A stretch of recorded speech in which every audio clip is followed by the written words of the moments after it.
Hello, and welcome to the delicious recipe here on UPRN.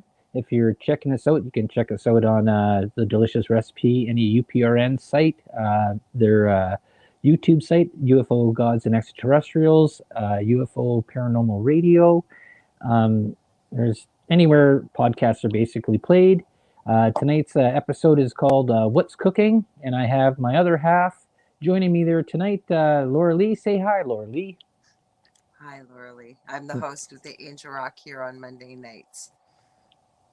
Yes. Okay. So what we got? I guess we've noticed sort of little problems there. Last week, there's technical problems that happened there too, and I'm sort of looking at this sort of trend of technology failures that are happening. You've had a big technology failure that plagued you for the last couple of days.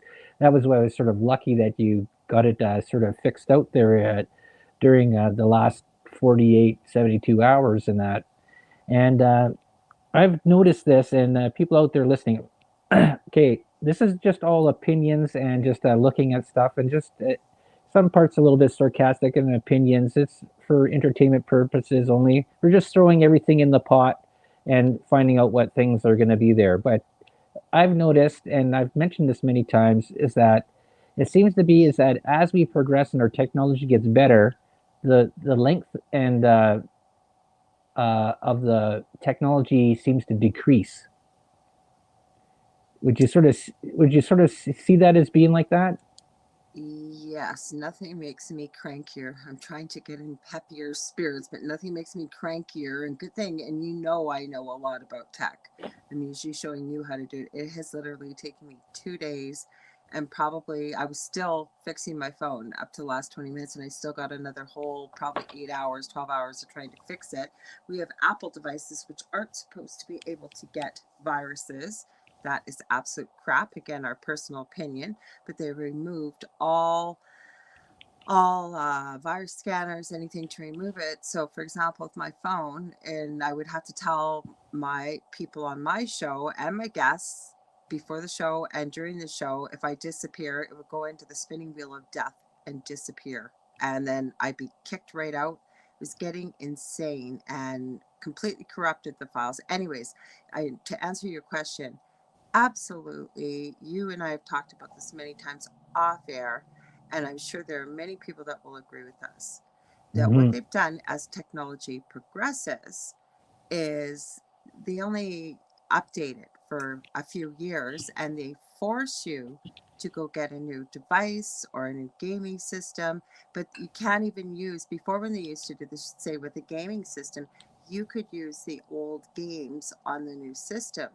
No go anymore, not at all. So you got to go and spend thousands, and it is thousands of dollars with gaming systems and games and what have you, and you're forced because you have no other choice. Like, you can't use the old systems. They become an absolute, they're bricks. That's a name in technology. They become like a brick. There's nothing you can do with it. It's useless. Yeah, and I was sort of laughing about this earlier. It's not actually funny, and it's sort of there's a part where I think consumers should sort of start looking into this a little bit more and asking questions about that.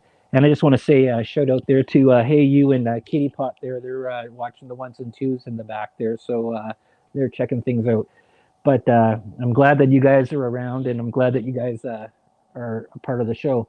But I had a Commodore, or the family had a Commodore 64, and I took it from camp there because it's just sitting in the closet, and I got an adapter for it to hook it up into the new TVs, and that device still works, and I can still play the old games and everything like that.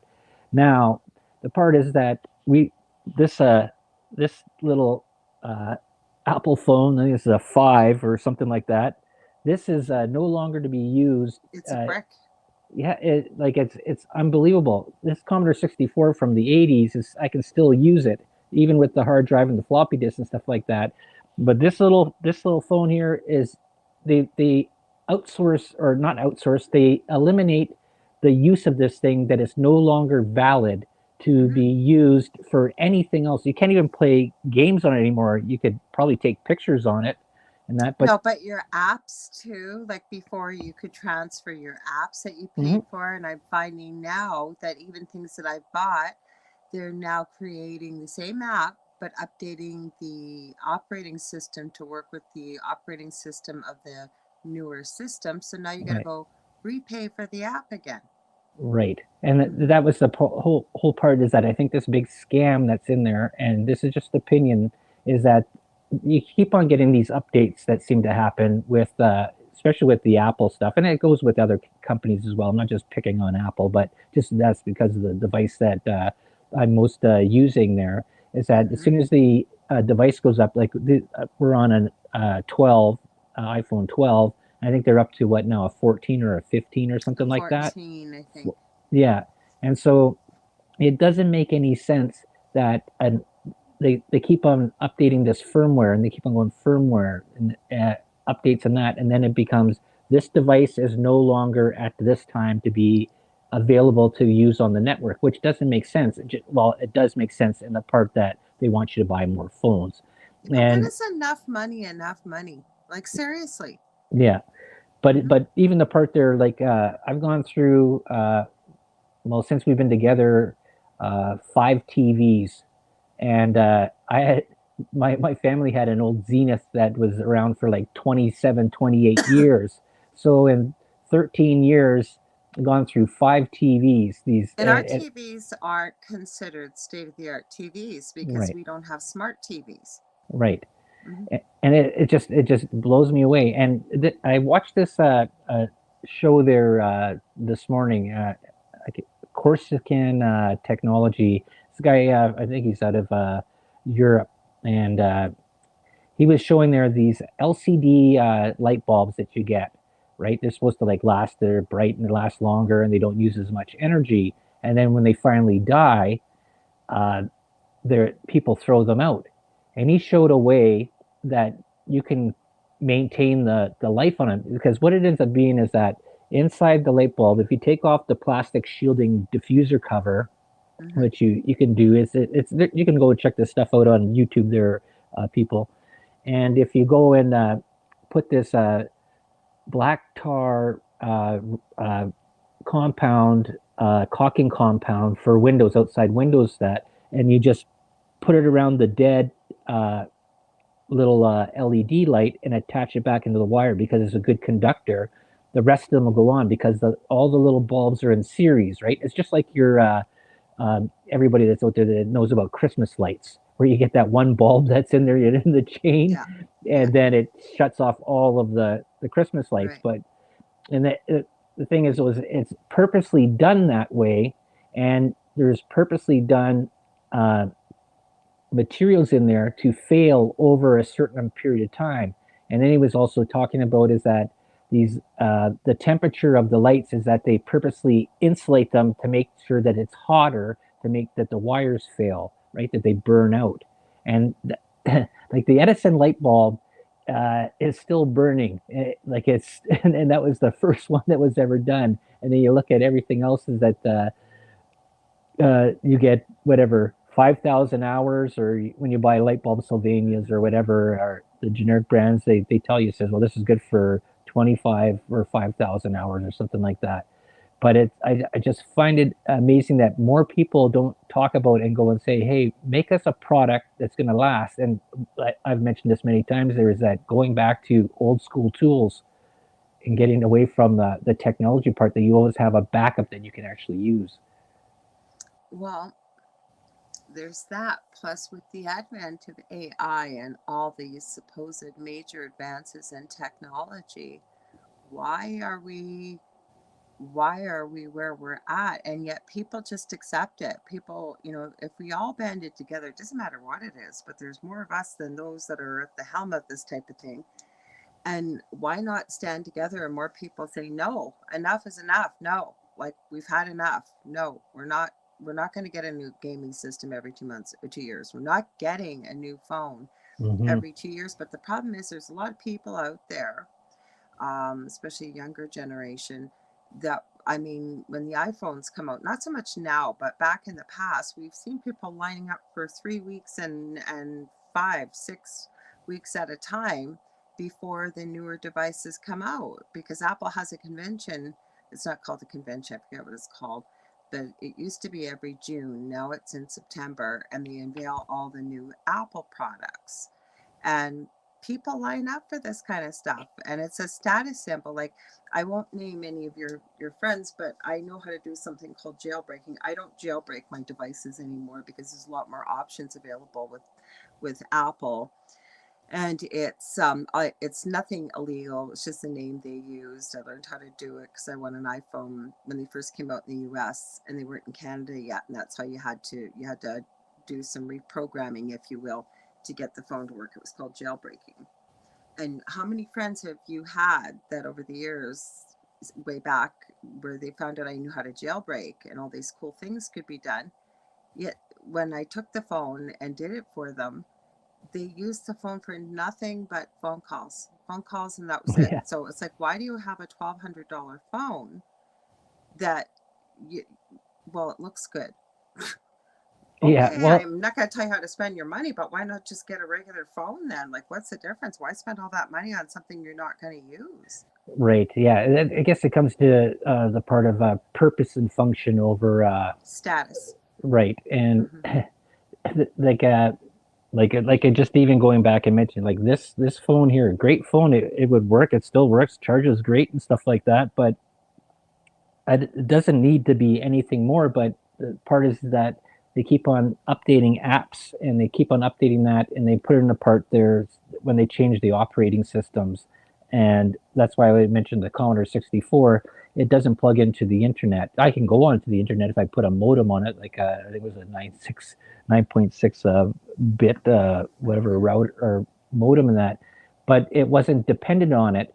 But other systems are like this little Toshiba there. I've been trying to get going here because it has my information. I got records on there from the doctor and resume stuff and other information on there. And this thing won't start up because it wants to connect to the internet. And whether there's a virus on there or whatever, or Well, what's going to happen is, and I said this too, but I got busy with my technology and it put me in such a bad, I'm rarely in a bad mood, but I have been like just feeling like ripping my hair out over the last 2 days because something that should be so simple and it's not. And could I pay someone to fix it? I guess. But when I know I can do it myself, it's just I knew this was coming this day, and I knew it was going to take me 2 or 3 days to get this done, and then my phone just died. But with your computer, what we're going to do is start it in safe mode, and there's a way to set it up so it won't connect to the internet right away, and then it we because I think there's a virus on there. I'm positive there is, that's causing this. I mean, you've been trying to get that just to start and boot up for what, 12, 16 hours? yeah. And yeah, it's just this is the whole part about this little beginning part of this show. There is about looking at the part you figure that technology should be improved enough and should be compatible enough to accept old technology with new technology. And it used to be that way. Like even with the PlayStations, you say you had a PlayStation 2, you could still play PlayStation 1 games on there. Same with the 3, you could play other ones there. And then all of a sudden it changed. So now you have to go, if you wanted to play that game on your new gaming system, you have to go buy the game again, Mm-hmm. right? Mm-hmm. And I understand there's a whole part about how to go and rip off people and make them buy more and more stuff. And then you have to look at the part, and you wonder why that people pirate stuff, Yeah. right? Pirate Yeah. games, pirate music, pirate technology. Like you, well, we're both old enough to know record players and cassette tapes and 8 tracks and stuff like that. So when you're looking at, you had like I'll just say whatever a Led Zeppelin thing on 8 track, and then all of a sudden they stopped making 8 tracks, and you want to listen to Mm-hmm. that album, then you had to go and get a cassette player in your car, and then the cassette players they would do whatever, and then all of a sudden CDs came out, and then okay, well now you have to go and buy that on CD, and then they came out with other technology where you can go in, MP3 players, and yeah, then we had Napster, right, yeah, back in the day. That was one of the first file sharing forums where you could share music. And what was it, Metallica, that got it shut down yeah. because the music industry is losing a lot of money because people are not buying, and it's very easy to pirate things like that.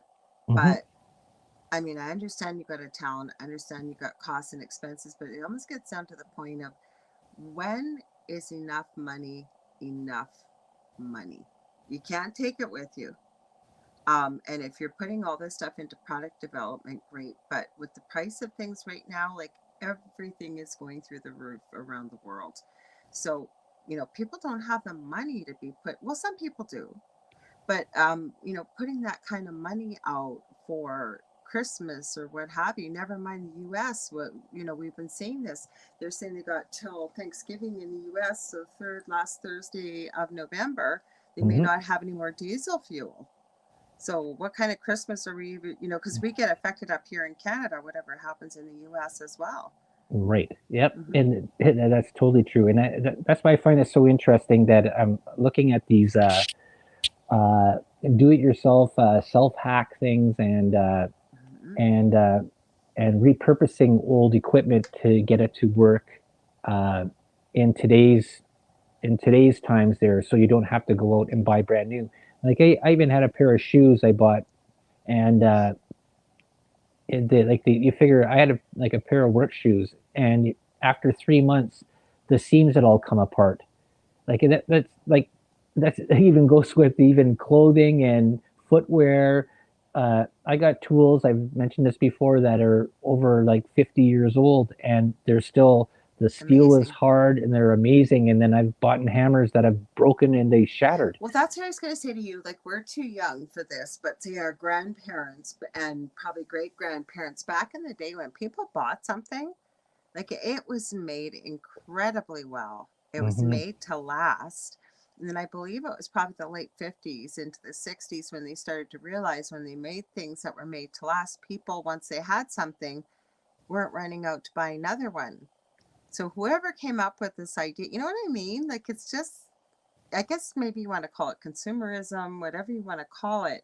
But it's not, like you said, it's not just technology. We're seeing it everywhere. And I think you hit the nail on the head there with, maybe looking at some of these useless quote unquote bricks that they're becoming with technology advancing, that maybe there is a solution to be able to revamp it or upgrade it versus it just going to a landfill because they don't break down. It's just going to sit Hmm. there or whatever people. I know some people try and harvest little tiny bits of gold that are in electronics and things, but still, for the most part, just sits in a landfill. Yeah, well, that comes to another good part there is that when you go into the recycling part about this, and you have this big, huge movement of the wokeism people about uh, green energy and all this problems with uh, recycling and everything like that. But if you're buying products, and they're all using the same products there too as well, and they don't talk about this, and they don't talk about what the after effects of how to uh, recycle these things that once they fail or they're no longer usable, and they have to go and buy more and go and take up more resources out of the ground. They don't talk about this stuff at all, Mm-hmm. but they don't think about it because it's not part of their thing. They just want to get out there and yell and scream at people. And you'd think that they would go and build us a product that's going to last a lifetime, right? Like I would rather pay double the amount for something that's going to last me 50 years than pay a Or third of the. expandable that you could, that you knew, say with technology an upgrade was coming, Mhm. it's going to come, but that you could put like an expansion pack, or there's, you can't tell me in this day and age that you can't, with an addition of, like I said, a snap-on piece, if you will, and then just download the firmware update for, maybe even if you did have to pay a little bit of extra for the upgrade to, rather than having to buy a whole brand new device. Like, I just don't get it. And then you and I were talking about this. Like, we've got these third world countries that are starving. A lot of the people, they're coming along, they're evolving, but everybody has a frickin' cell phone. Right. And Hmm. that comes into this Better than some of our own that we know people that have them. Hmm. yeah, and this comes into this sort of the little bit of a conspiracy part that's out there. But you figure that uh, up here it says whatever they say our base minimum, I guess, of poverty is around, I guess, 18,000 to $26,000 a year for that, and you have people in Africa that make maybe $1,000 a year, but they If all they're have lucky, depending on where first they live. first generation brand new phones and Hmm. internet and phone stuff are going, and they're paying a fraction of what we pay over here. So, but they also make things that some uh, systems can't work over there that they can work here, and it's all put into that. This the conspiracy part about it is the part about putting people on trackers, right? If we can't go and put a chip in you, we'll get you that will make you carrying around a device We're that can thinking track the you. same lines here because I was just thinking that, and it reminds me, is it the Kingsman Yep. with it was Samuel L. Jackson, right? And he was giving out free, was it free internet? You had to get a special chip put in your phone, Yeah. and but you know what? Art imitates life, if you will. Let's get, if we're going conspiracy a little bit here. Art Yeah. imitates life, and I believe that a lot of the entertainment that comes out there is predictive programming.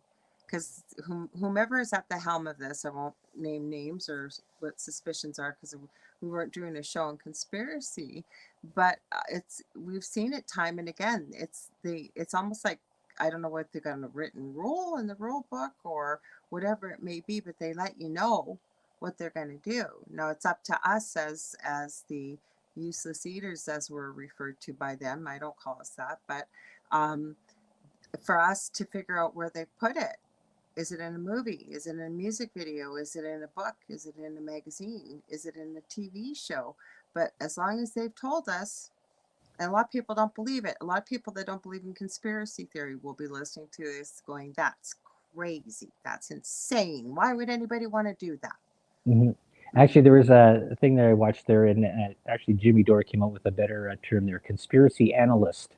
Okay. And that because if you say theorist, that means you're a tinfoil hat person, whatever. But Yeah. like I always thought truth seeker, but then they said, oh well, I like you're truth seeking. yeah. But then that's the wokeism people took that over and they defamed that. So now Mm-hmm. you can call yourself an analyst of conspiracies. So that's sort of. I kind of like that. Yeah, because the thing is, right? If you want to, if you're open to hearing it, you're going to hear it, and if you're not, you're not. There's nothing Mhm. you can't change people. The only people you can change is yourself. Doesn't matter whether it's conspiracy theory. Doesn't matter any aspect of life. The only thing an individual, whether it's me, you, anybody out there listening or maybe listening, the only thing we can control is what we do and how we react to things. We can't change people. They got to want to find the change within. Wouldn't you agree? Oh yeah, for sure. Mm-hmm. And you know what? You can. It doesn't matter how many times you say it. There, it's always the same thing. Is that people are going to think this. You can. That's why, like I say on here, throw everything in the pot, and maybe there's an ingredient in there that makes you think about it, and you go and do your own research. But research is the most important, Mm-hmm. and asking questions. Biggest question is always ask why. I think that's the Mm-hmm. first one to go in, and then you can go down the AKA rabbit hole and go and find out what the purpose of all it is. And that's what I'm here. This is what this show does: is just go there, start asking questions, put information out there, ingredients into the pot, and then maybe more people will start going and asking these questions. So we'll move on to this part. There is that they have the midterm elections that are going on in the states, and as I said, there are many times there. What happens in the states affects what happens here in Canada, whether you want to believe it or not, and it does. We're our it's one of our biggest trading partners that we have, and JT and the Muppet Gang there don't can't even follow what that guy's doing there. But in the states, it's already sort of the lines have been drawn for quite a while there, and looking at the political situation in the states and what's going on there, listening to what the Joe Biden and the Democrats have been sort of saying they're in these interviews and stuff like that, where they're saying that they're not in a recession and that this is the biggest. It's basically saying the opposite, and the part about it's denial of reality. Hmm. Would you say that? Well, yeah, denial of reality, or that depends on what a person's reality is, because you get cognitive dissonance depending on what it is. Depends how much I think too that people watch TV, watch the news, watch whatever it is, because fear isn't one thing that can control people. And when people are afraid, it's like logic and common sense and reasoning goes out the window, right? Oh, oh, for sure. Mm-hmm. I was gonna say another part there. Is just well, as you were saying that, it just reminded me. There's a bunch of videos you can watch on uh, YouTube videos of different people that do this and go down and ask uh, people in university and colleges in the U.S. and Mm-hmm. different things, and they ask them about the political situation or places in the states or just part of history in the states. And these are people that are going to university and college studying all this stuff, and they don't even have the first clue of what the answers are. Like one question I think was, how many states are in the U.S., right? Oh dear Lord. And none of them got it right. Like it was the people that they had asked, right? And I think here in Canada, I think we know more about the U.S. than the U.S. knows about Mm-hmm. any other place. And it was really sort of interesting uh, looking at this sort of perspective on this is that a lot of people don't care, and they only just care about their little small little bubble, that the Mm-hmm. little area that they live in. They don't care about anything else that's going on, but they don't understand that the impact of when they're voting for something that is larger, that there's other places out there, and that affects everything that comes back inside, right? Micro, macro, back in. And then they wonder why when they go down to the store to go and get gas, says, why is my gas $5 a gallon? Why am I paying $7 for eggs? Like Mm-hmm. what? And they're going, I was only paying like it's just fascinating. I watched like a ton of these videos, and I'm looking at this, and these are college and university students that have no clue of anything. And I'm going, wow. And they went to like some pretty prestigious schools too. Mm-hmm.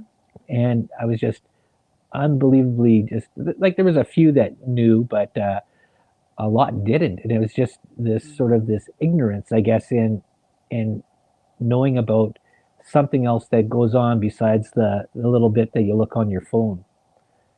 Yeah, I agree with you, and I saw some of this. That's why I started to smile when you mentioned. I do want to give a huge shout out at first, though. You know what? There's a big case out there that the world actually has heard about. It was almost 6 years ago. There's two little girls. I know it's off track there, but I do want to give a shout out. It was to her name is Liberty German or Libby German and Abby Williams' best friends, a little 13 and 14-year-old in Delphi, Indiana, little tiny town of 3,000 people. And these young girls, instead of being on electronic devices and what have you, decided to go out for a walk out in nature almost 6 years ago, before the day before Valentine's Day, and they were only gone for a couple hours and show back up. And the one little girl that had just turned 14, Libby, I believe she was a true crime fan. So there is hope for the future if you think about this. But I guess what she did, she noticed some guy coming along, and she turned her phone on and she videotaped him and got some of his audio. Took him almost 6 years, but they just arrested the guy that did this. Mm-hmm. So my whole point is, and of course I'm not sharing this story to scare people. Well, it's a good thing that we're all on our phones and we're not out in nature. No, this was a very isolated incident. It's actually touched quite a few people around the world. But the point is that I guess, first of all, I guess there's going to be some justice in this case, thank God. But there's good and bad to everything, I guess, is where I'm going with this. Even with school, even with knowledge, even with technology, some of the things we talk about, right? And the same thing with people at university. We've also talked about this on your show too, Del, with the fact that just because you go to university doesn't mean you're the cream of the crop. And I've gone to university, so I can speak from experience because we've had this conversation on my show too, that how many jobs have we all gone to? Whether you're listening now, listening on the replay, right? Whether you've gone to university, whatever it may be, and you've gone to school for something to learn how to be or become something, when you get into the real world, the first thing I know I've heard, and I've kind of done a poll of quite a few different people from different walks of life, how many have heard, myself included, throw everything away that you learned in school? This is how it's really done. Yeah. Yeah, Right? I've said that so many times. That's why I've mentioned this before. We talked about this, and when I was growing up and going to school, even high school, and that they looked down on Mm-hmm. vocational schools and skilled trades and stuff Yeah. like that. That was like you are the below the bottom of the shoe. You're Mm-hmm. right. You were the worst person learning how to weld, learning how to fix cars. You're just a you're the worst person ever. You But weren't the thing very is, bright, is what the assumption was. You weren't able to get the marks or be able to understand enough in the way of learning to, and I'm not saying this is true. This is sort of what I know the belief system was when I was going to high school. So mhm, those are the people that went into trades. Those of us that were so the intelligent went to burnouts, university. Hmm? the burnouts, right? Yes, I was just thinking lunkheads, or or there are other Yeah. words I won't say on radio, that those are the kids that used to go and smoke the green stuff, if you will, or what have you, right? They were always the ones that looked down on. And yet going to university or college, if any, that's what they'll call it in the States and other parts of the world, doesn't really mean anything. It just means that you can sit there and listen to somebody drone on for hours and hours and hours while you sit there and take notes. Hmm. It's true.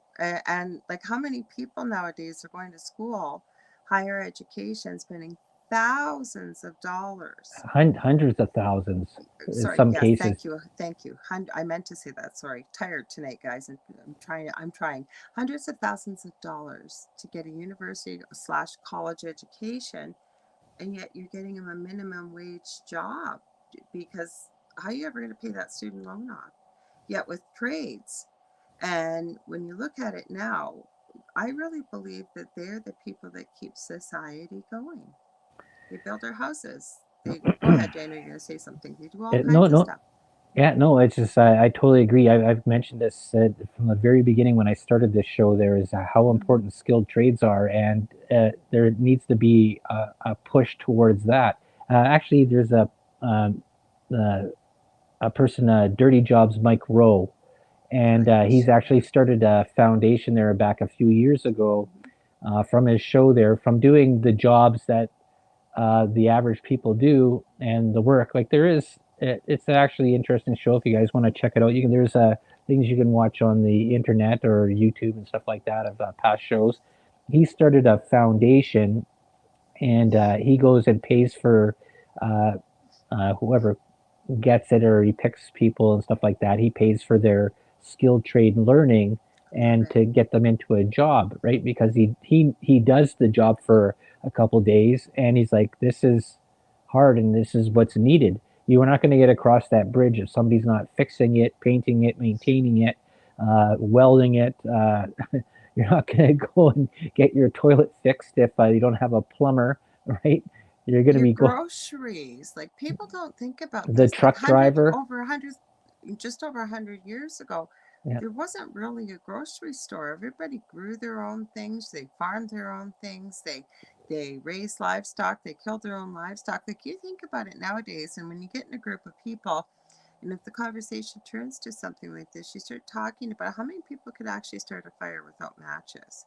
How many Yeah. people could actually, if the internet went out There was no food. There's lots of stuff out there about possible food shortages coming too. I'm not trying to scare people, but what I'm saying is, how many of you could actually provide for your family or yourself without a grocery store?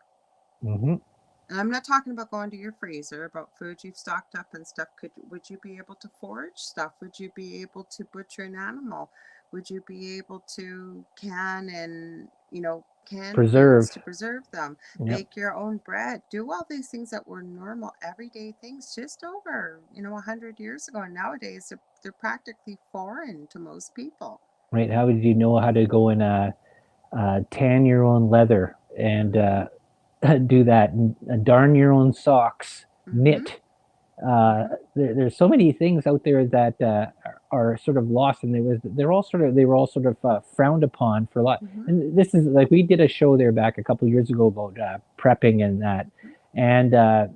and the sort of the lost art of that, and prepping was actually sort of looked down upon everybody else that was sort of in these city society people, right? Everybody that lived out, I remember this even back in high school, the people that had to take the bus into school because they were not in the city to get Mm-hmm. in to go to high school and that, they were all called the bush kids, right? They had to go Mm-hmm. and get up, feed the chickens, cut the wood, do all this stuff there before chores, before they got on the bus and went to school. I had cousins Right. out in Manitoba that had to do the same thing. They got up 3 hours before school started and Mm-hmm. had to tend to they had a hobby farm with goats and chickens and horses and stuff like that. There was stuff that had to be done, right? Mm-hmm. And then they ate this meal that wasn't bought from the store, right? They're eating Mm-hmm. right off the land. They had a huge garden, everything was taken care of, right? But we've congested ourselves, and this was the push, right? To get into modernization, into the city, Mm-hmm. bombard you with microwaves, Wi-Fi signals, Mm-hmm. electronics, and stuff like that. And then you wonder why people get sick, right? Mm-hmm. And how disease gets passed around, and you're not eating healthy anymore because everybody's eating stuff that's processed from a grocery store, right? You're not Mm-hmm. eating healthy stuff. And I've noticed, and this is just my opinion there, folks out there, I've noticed this trend of where illness has sort of gone up there by the more part of, and it's mostly in cities. It's not really happening too much out in the rural area, but you can go and fact check me on that there too. But the thing is, though, is that the transfers of disease and is in these metropolitan areas and larger cities where people are living on top of each other and Mm-hmm. have to go to the store and get their burger from a packaged burger that's made with sawdust and some type of meat and whatever else. Or bugs. That's the newest. Well, that's the new one there too. I think that Kim Kardashian did a video on that about telling everybody how great the bug burger was, right? Right, this whole because of this whole influencer stuff, and it just blows my mind. Calgary Stampede this year. Um, it's kind of known around the world. And I remember somebody had sent me something on this. There were actually two food kiosks there that were approved to sell bugs in their food. Hmm. So one of them was I want to say a cricket and mealworm larva sausage and something else, because they're trying to normalize bugs. What they don't realize, and this is the nurse in me coming out, but I've seen this, is I believe some of the research studies I've read, up to 70%, I believe it is, of the human Hmm. population is allergic to, oh, here, let's block this. We've got Mr. You're not welcome here, dude. So out you How do go. you I just blocked him. yeah, I oh, there just, you go. the three dots on there, somebody was putting porn in here. So you're gone, dude. Out of here. Yeah. Anyways, so up to 70%, or it could be even more, the human population is actually allergic. I forget what the name of it is, but it's almost like a dust that's produced from the casings, like the hard shell of most insects. Hmm. So, because insects trod through their feces and what have you, right? So, that dust, when they get ground up, gets into the food, it gets into everything, and they have human beings can have major, never mind illness and everything else from this, can get major allergic, almost anaphylaxis a lot from this type of dust that is generated from the manufacturing of insects.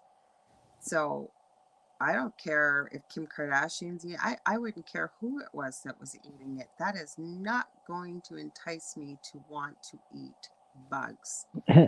Well, this is Or Soylent Green, that movie. That's why we a don't eat human beings. We get sick from eating other beings. that That's why you can't eat them. yeah, that's true. Well, even with it goes with most animals. Most animals that eat meat, you can't really eat them, right? Like, but Hmm. except bear is sort of a little bit different, though. Yeah, bear, you can. Yeah. Or Yeah, pigs. Pigs can eat anything yeah, too. They're not wild, mind you, but yeah. they Well, they're can eat anything. omnivores, but Hmm. those are probably most the two that you can sort of eat, and that's fine there. But you notice that with puddle ducks and diving ducks eat fish, right? Hmm. And when you go and cook the meat afterwards, is that it's not as good as a puddle duck, right? It's different, because they eat puddle ducks mostly eat vegetation, and same with cows and stuff like that. If cows were Hmm. eating other cows, probably the meat would taste differently. Ugh. Well, But you said bear depending on what they eat, right? I've yeah, never had bear, but you yeah. have. Oh yeah, for sure. Hmm. Yeah, I've had blueberry bears. I've had uh yeah, You gotta different tell ones. people what blueberry bears are versus garbage bears. Yeah, well, garbage bears Just eat out of something I a said. out of a garbage dump, Yeah. and blueberry bears. They usually when the blueberries come into Season. season and that's mostly what they're feasting on. Yeah, Hmm. that's a really interesting thing. We've gotten away from this part about self-sufficient hunting, and I know, and if people that are out there listening have watched the whole part with the Joe Rogan Experience podcast and that, where he's gone into hunting and eating naturally and trying to get away from eating processed farmed meat, right? Because there's a big, huge part that's in here about what is free range, what is organic. The there's tons and tons of videos on this, and you can go and look all this stuff up on the internet, and how the FDA and also in Canada there, how the Food and Guide things, how they classify different things, and that's what's allowed to be on the Well, you know what? packaging. That's a good point. Yeah, because people think if something says fat free or sugar free or many of these labels on there, we're not reading the fine print because it's part of the labeling versus Right. when you really look at it, Yeah. and we're not aware of that, right? So they can, or the other thing, and I don't argue with people, but I've had discussions with people because I didn't know this myself, that over here in North America, I can't speak for Europe and everywhere else, it's probably very similar in developed countries, that most of the products that we put on our skin, whether it is beauty or health products or bathing There's products or suntan lotion.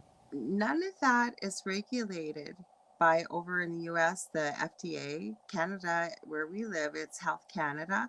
And people said, oh, yeah, it has to be. No, it's not. Same as cleaning products, because I've Hmm. been looking for years to be creating some all natural products and using maybe something, some of the waters energized, say, with crystals and stuff like that, just to make it sort of unique as well as healing. And so they teach you, and I've taken many free master class, and they've given you a list of some of the most common toxic ingredients that are in cosmetics and bathing products and shampoos and detergents, and it would blow your mind if you saw the list. Not you, I mean people listening, like the global you. Yeah. Well, that's Hmm. even the whole part about fluoride in the Oh, water, yeah, right? we could do a whole show on that one, though. Yes, it's things that are put in, and there is a uh, whole different whole thing about what fluoride actually is. It is a byproduct. It's not good for you. Period. It's And anyways, poison. right, it is poison. But the how yeah, I think we actually probably did do a show on this about 3 years ago, and about how this secret deal backdoor government shaking hands and in alleys there allowed that How it's fluoride to come work. into uh, municipal water Wasn't systems it there. around the same time, though, that naturopathy and homeopathy and all the more natural stuff was demonized, and especially over here with Western medicine?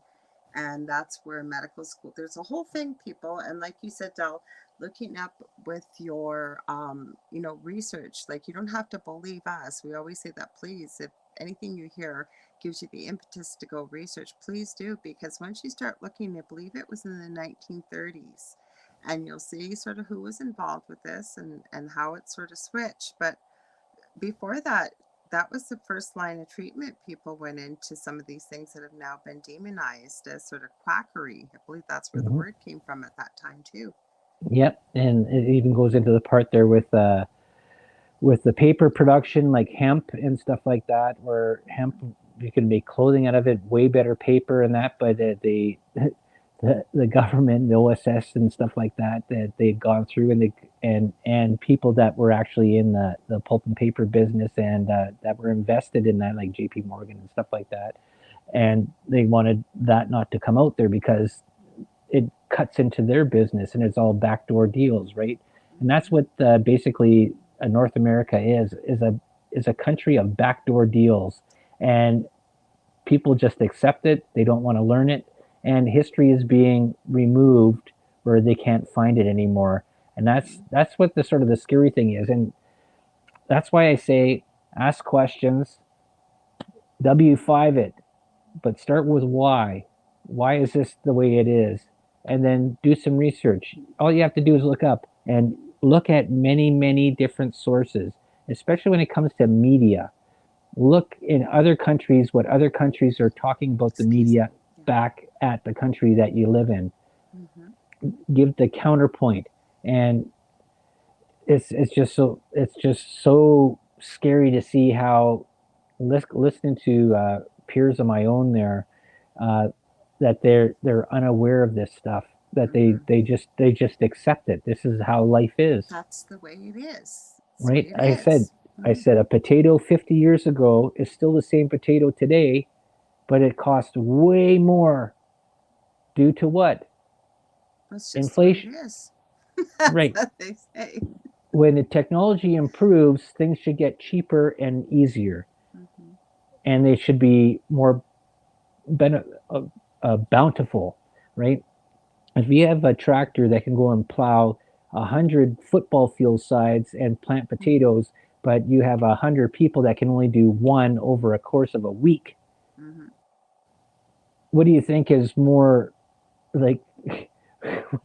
Like it doesn't add up. The scale is sort of off, but people accept that, right? And it's funny. So, anyways, we're right about almost done there, Lorilei. So, tell them about your show and where they can find you. Okay, well, thank you for having me. It's given me a nice little break from my phone, and my phone behaves, so thank you.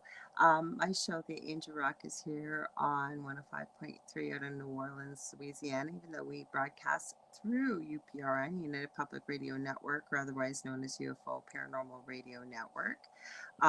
Like I said, Monday night, 6 p.m. Eastern Standard Time. And I've got a lot of great guests coming on. Augie Nost, is a co host of the podcast Broadcast Team Alpha with Nori Love. He's coming on this Monday night. And if you ever want to get a hold of me, maybe you've got a show idea, maybe guest suggestion, maybe you want to book a reading with me, healing session, I do mentoring, get a hold of me on facebook.com/the Angel Rock. And I have two groups on Facebook, Paranormal University for all things paranormal. I'd love to have you join me in both groups. And the other one is the Angel Rocker Tribe for more the esoteric, spiritual, power, positivity, and all those good things. So thanks for having me, Dal. Awesome, that's good. So, this has been the Delicious Recipe, and we're Thursdays at 7 p.m. Eastern Standard Time.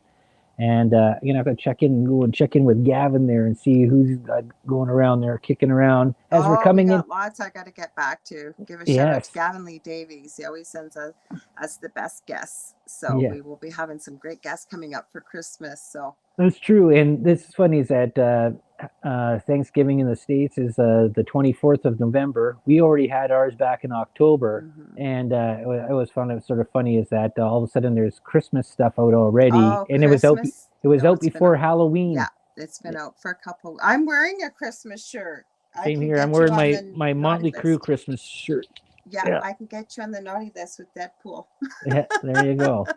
Okay, so tune in there next. I believe it's Michael Angley, then later Michelle DeRogier. And this is UPRN. Have a great Thursday, and we'll see you all next week. See ya.